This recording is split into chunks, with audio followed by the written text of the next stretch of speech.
Mga ka-healthy collectibles, eto na naman ang panibagong vlog natin. So bago ko umpisahan, baka naman pwede nyong i-like, i-subscribe at i-click nyo na rin yung bell para lagi kayong updated sa mga ganitong klase ng video. Tara, umpisahan na natin ka-healthy. Magandang araw mga ka-healthy collectibles. Ito nga pala yung mga na-pick kong items ngayong araw na to. So hindi ko na na-videoan guys yung pumunta ako sa mall. Sobrang init kasi. So ipapakita ko na lang yung mga na-pick ko na items. Itong mga poster ng Dragon Ball. So mga batang 90s, kilala nyo naman kung sino to.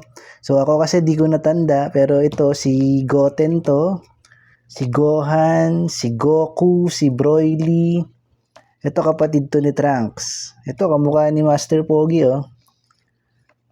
So ito yung isa ko pang na-pick guys. Dragon Ball Z. So ito yung maganda sa Dragon Ball kasi itong mga gantong suot panahon to ni Kappa tsaka ni Vegeta nung pumunta sila sa Earth.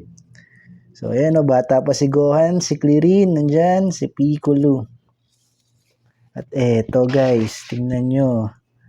Si Goku. Ito yung normal na Goku. Super Saiyan 1 or 2. Ito 3 or 4. Di ko natanda guys. So Dragon Ball Super. So yan yung mga na-pick ko kanina doon sa GH Mall sa San Juan. At ito pa ang isang mga ka-healthy collectibles.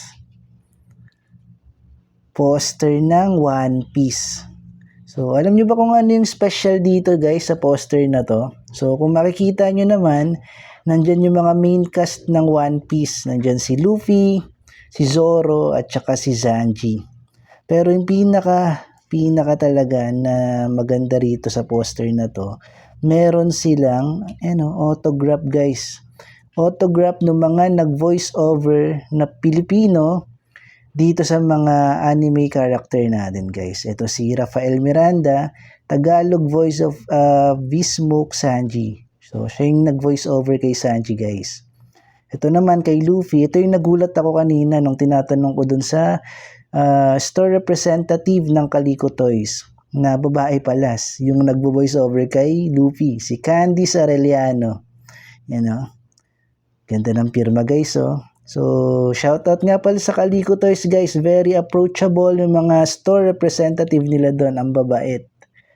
And then, ito pa kay Vincent Gutierrez guys. Siya yung nag-voice over kay Zoro.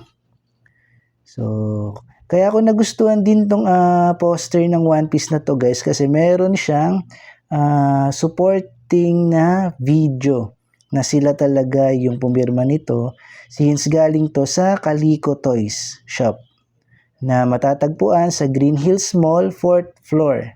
So papakita ko sa inyo guys yung supporting video kung saan yun nga in-invite ng mga nagvo-voice over sa One Piece tayo na pumunta tayo sa Calico Toys. So ito, ipapalabas ko guys. Hi, ako si Candice Arellano. Masaya ako na in-invite ako ng Calico Toys para mag-meet and greet sa mga fans at saka mga collectors. Iba ang experience. Grabing giniginawa ko sa kilig. Salamat sa mga nagpunta. Punta kayo sa Calico Toys dito sa Green Hills sa 4th floor. Thank you! Hi, ako si Vincent Gutierrez. Akong bumoses kay Zoro. And nagpapasalamat ako sa pag-invite ng Calico Toys sa amin para dito sa event na to.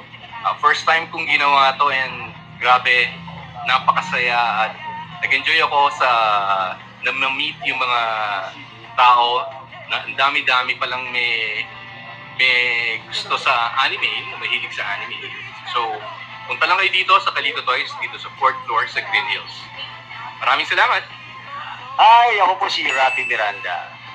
Ay sa voice artist ng One Piece as Sanji. Experience ko dito ngayon, dito sa Calico Toys. Napakasaya. Actually, para lang kami din naglalaro. At the same time, namimit namin yung mga kaibigan natin na may hilig sa anime, especially dito sa One Piece. Kasama ko rito sila Ate Candice at saka si Kuya Vince. Alright? So, punta na kayo dito sa Calico Toys. Ayun na nga mga ka-healthy collectibles. So napanood na natin yung supporting video kung sino yung mga nag-autograph dito sa poster na to. So kung gusto nyo rin ito guys, kasi nung binili ko to, nasa 7 or 6 na lang ata. So 100 copies nga pala to, sabi ng store representative ng Calico Toys.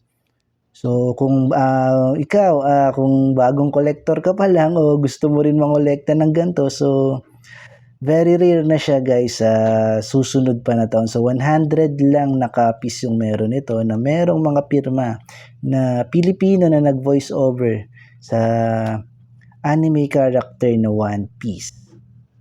So hanggang dito na lang mga ka-healthy collectibles. So madami pa tayong video na gagawin na ganito. So mga koleksyon, kung ano-ano pa. So bye-bye mga ka-healthy collectibles.